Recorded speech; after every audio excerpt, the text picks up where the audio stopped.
naanib po kayo 2016. Bakit po kayo nag-exit? Ang unang-una, yung pag-ano nila, yung pagpasalamat nila ng we love you kuya, ate, wala namang masama doon. Kaya lang, ang nakikita ko lang point doon, nasa service, nasa worship service kami, nasa pasalamat kami, dapat exalt the Lord your God, di ba? Ang ina-exalt natin at that time ay ang Panginoong Jesucristo. Siya dapat ang mabigyan ng exaltation. So, ang na-exalt natin, si Kuya. So, hindi ako laban sa pag-exalt sa kanya, kaya lang, nasa tamang lugar ba? Kung si Haring David nga, pinatawad ng Diyos eh. Ikaw pa kaya? Ang Diyos Diba? naman mapagpatawad eh. Pero, ikaw, Danya Rason, tandaan mo, ikaw, tinuturo kita, Danya Rason, na ikaw, hindi ka lang mapagmataas. Hambog, nagpapakunwari ka ng Diyos. Biruin mo, kinakantahan ka. Meron ka bang nabasa sa Biblia na kinantahan si Apostol San Pablo? Kinantahan si San Pedro? Kinantahan kahit isa, kahit nga si Santa Maria, hindi kinantahan na nakasulat sa Biblia eh. Pero ikaw, nagpapakanta ka, pinapabayaan mong inaawitan ka ng mga miyembro mo. Hindi lang doon. Pinapabayaan mo na pinrosisyon yung rebulto mo. Wala ka pa rin imik. Kaya kasumpa sa Diyos yan. Siguro kung paminsan-minsan lang yon, di ba? Pero nagiging nagiging parang part na ng natin, ng gawain. Lalo na maraming magagalit. Oo. Pero meron tayong dyan. Ano po bang sabi ko sa inyo nung sabi nyo na maraming nagagalit sa inyo? Pabayaan nyo lang. Diba yun po yung sinabi ko? Pabayaan nyo lang kasi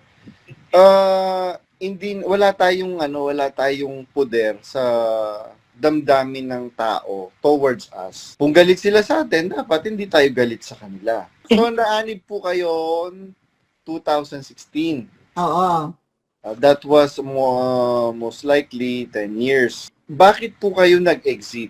Ayan, ang unang-una, yung nila, yung pagpasalamat nila ng we love you kuya, ate, wala namang masama doon. Kaya lang, ang nakikita ko lang point doon, nasa service, nasa worship service kami, nasa pasalamat kami, dapat exalt the Lord your God, di ba? Ang ina-exalt natin at that time ay ang Panginoong Jesucristo. Siya dapat ang mabigyan ng exaltation.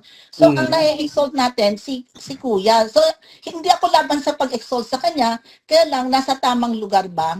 Yes. At saka kasi baka mamaya, mag-over na tayo dun sa red flag. Yung red flag na yun na hindi natin napupuna, nag-idolatry na pala tayo.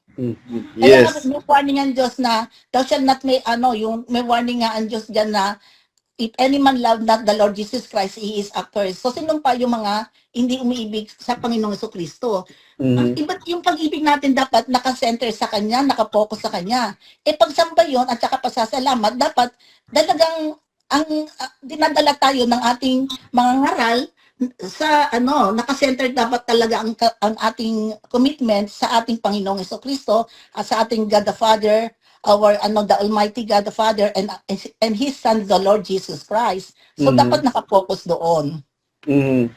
At so nung pong nag-exit po kayo, ano po ang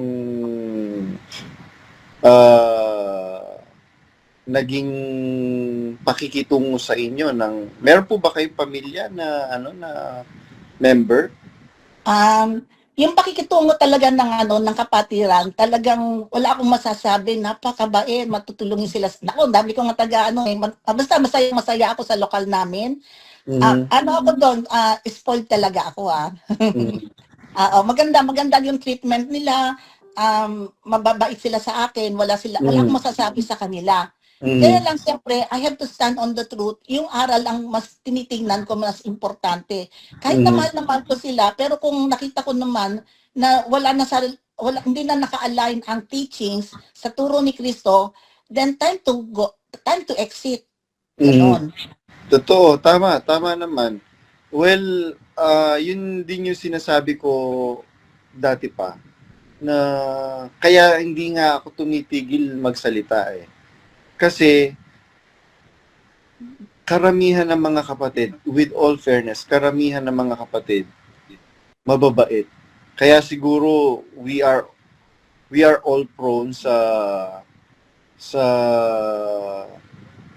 panloloko. Biruin mo, bakit hindi natin masasabi o nasasabing mabait ang mga kapatid? Biro mo hanggang ngayon, no? Kahit na nagdudumilat na sa social media yung panlolokong ginagawa ng pamunuan ng MCGI, okay pa rin sa kanila. What if tomorrow or the day after tomorrow magsalita kahit isa sa mga naging sex toy ni Soriano? What if magsalita kahit isa sa mga babaeng pinatungan, sa mga babaeng ginamit ni Daniel Rason?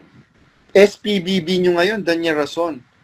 Ngayon, magsasabi ka na ihingi ka ng tawad? Sabi ng Biblia, siyang nagtatakip ng kanyang pagsalangsang, hindi giginhawa, nakasulat yun sa 1. Paano ka makakasumpong ng kaginawaan? Sabi sa ikalawang Kronika 7:14, ngunit kung ang aking bayan na tinatawag sa aking pangalan, dumalangin, hanapin ang aking muka, magpakumbaba at talikuran ng kanilang masamang lakad. Ikaw ba, Daniel Rason? Tinatalikuran mo o tinalikuran mo na ang iyong masamang lakad? Nagpakumbaba ka ba? Have you accepted your sins? Kaya nga si Haring David napatawad kasi talagang nagsisi siya sa kanyang kasalanan. Nagpakumbaba siya. Hindi niya tinago ang kasalanan niya, siya ay nagpakumbaba sa harapan ng Panginoon. Alam mo yung espiritu ni Haring David, very brokenness. Pagka ikaw yung broken, ang iyong puso, yung broken ka, andun ang Panginoon. God lives, ang Diyos tumitira sa mga broken-hearted. Ang Diyos tumitira sa mga mabababang loob. Oo, Kagaya yun. niyan, Daniel Rason. Sabi ko nga, from the very beginning ng pagsasalita ko, kung si Haring David nga pinatawad ng Diyos ikaw Oo, pa kaya? Ang Diyos Diba? naman mapagpatawad Pero ikaw, Daniel Rason, tandaan mo, tinuturo kita, Daniel Rason, na ikaw, hindi ka lang mapagmataas.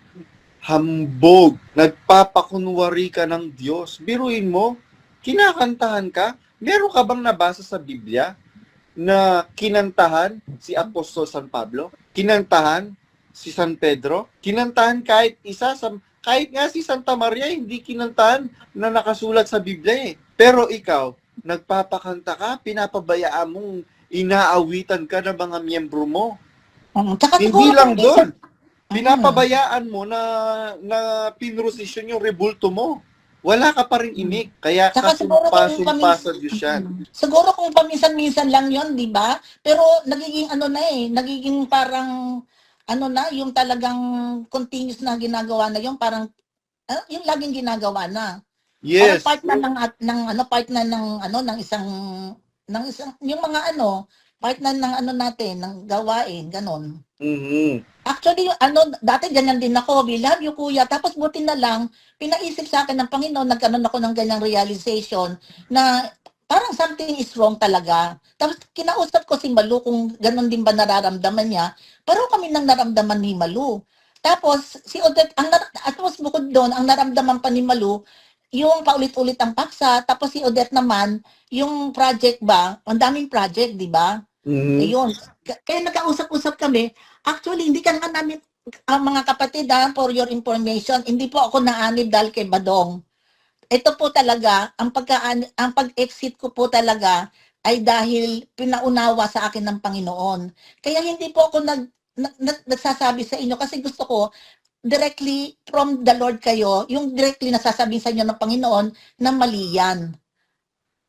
Actually, ang Panginoon talaga ang magdadala sa atin sa tama Kaya there is a time for each and every one of us. Kung paano yun nga sabi ni Onat o hindi ko lang kung si Onat o si Elio sabi sa akin, hindi naman tayo sabay-sabay na anib Kaya hindi rin tayo sabay-sabay na lalabas. Mm-hmm. Oo, kaya kung may naanib na una tapos may lumabas na huli, yung gano'n, hindi pare-parehas din. Yes, kaya ngayon, at saka hindi naman po kasi como nandyan pa, panatiko. Hindi po maraming nandyan pa, hindi lang sila makalabas. Kasi marami silang kinukonsider, masisira pamilya nila.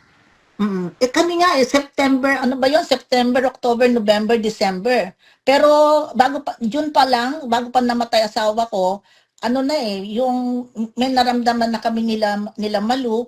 Tapos nung namatay na yung asawa ko, hindi na ako umaten, dinalaw ako ng mga ng mga workers namin, na mababait namin mga workers. Pagdalaw nila, sinabi ko na sa kanila kung ayoko kasi yung ayoko kasi yung nagsasabi ng I love you. Tsaka ayoko nang memorize. Gusto ko pa sinabi kong I love you, galing sa puso ko, hindi yung galing sa yung mine-memorize mo. Ayoko ng ganon.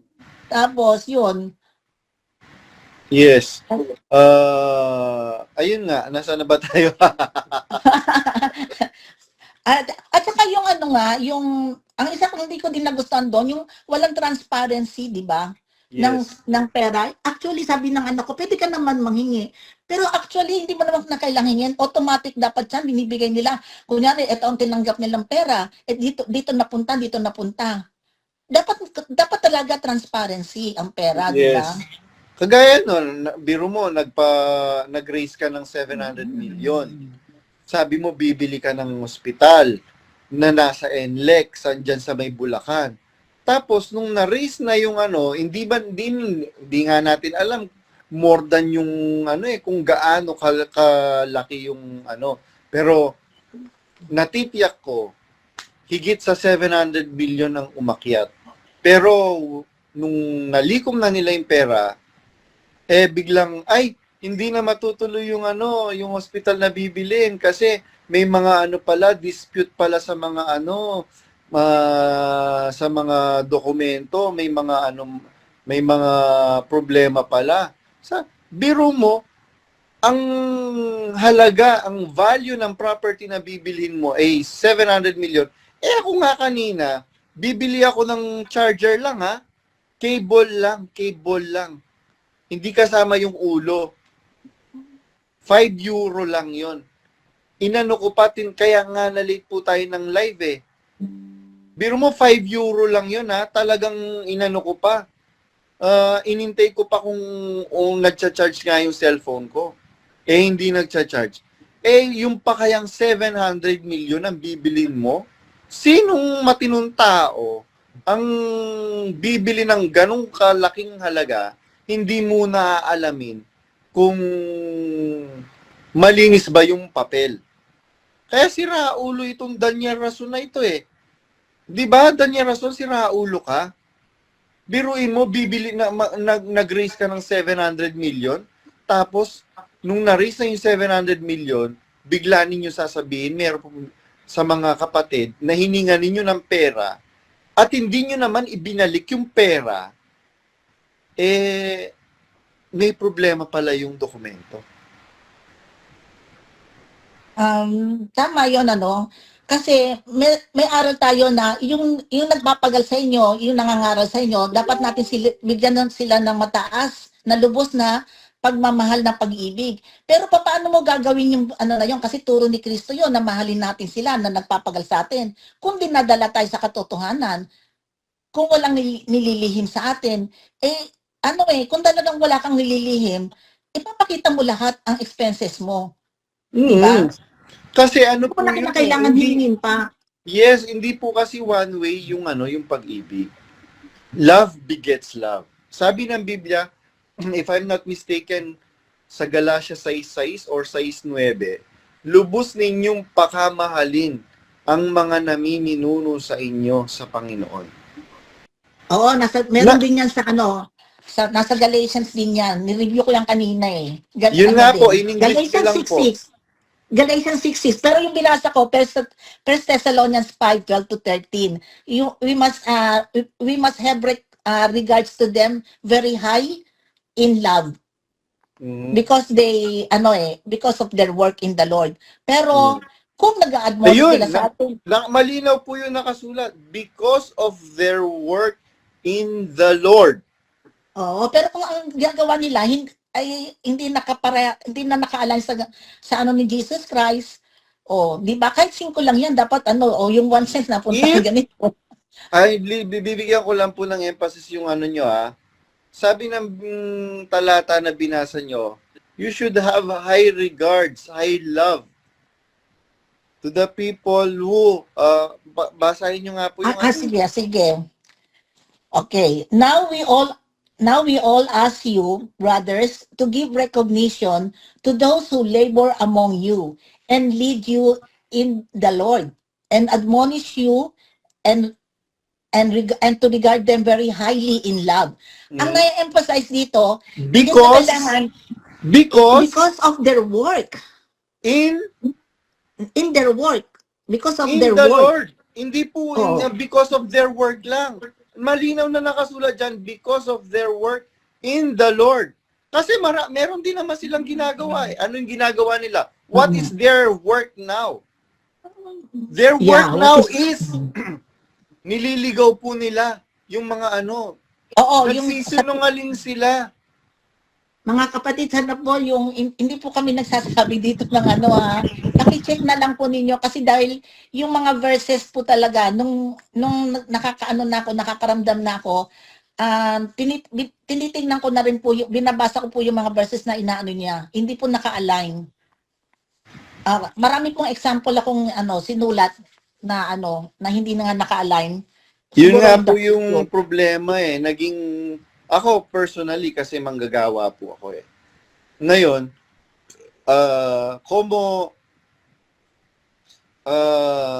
na ano kami, naturuan kami, na brainwash kami totally.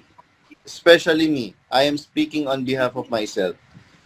I am totally brainwashed na kahit anong gawin ng kinikilala ko sugo, hindi ko dapat ko questionin. Kaya nga, ang dami ko nakita eh. Nasa Singapore pa lang kami. Nasa Pilipinas pa lang kami hanggang dumating sa ano.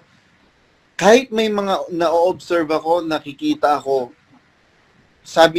sinasabi nila palagi, huwag mag-iisip ng masama sa kapatid. Lagi mong ipagpalagay na mas mabuti ang kapatid sa'yo. So, ganun kami na brainwash. At saka, merong panturo si Soriano, isa sa mga kasalanang walang kapatawaran, dito hanggang sa buhay na walang hanggan, yung lumaban ka sa leader. Itinuro yun ni Soriano. Ang ginamit niyang talata, ang sino mang nagtatakwil sa inyo, ako ang kanyang itinatakil. Oo. He who rejects me, rejects the one who sent me. Yes.